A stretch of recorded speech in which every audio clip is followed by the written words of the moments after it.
Hi guys, you're welcome back. Today we are making yam pottage. So easy to make and very delicious. So in my clean pot, I heated up some palm oil and I went in with some onions. I sauteed the onions until it is translucent, and then I went in with my blended pepper. I made use of scotch bonnet pepper, tatashi, and a little bit of fresh tomato. So I fried that for about 5 minutes, and after 5 minutes I went in with my fish. I made use of smoked mackerel fish and pala fish. They are my favorite fish.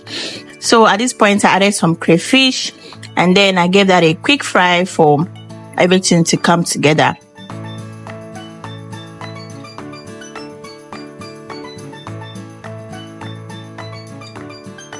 So at this point I added my seasoning cube, I added some salt, and then I mixed all of that thoroughly. At this point, I went in with the water I'm going to be using to make the yam. And then I went in with my chopped yam.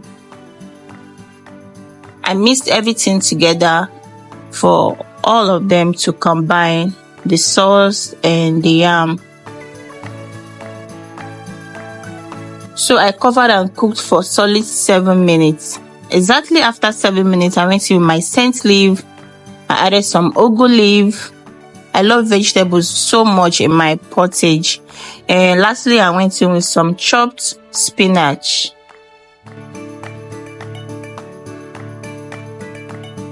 Look at how beautiful it's looking.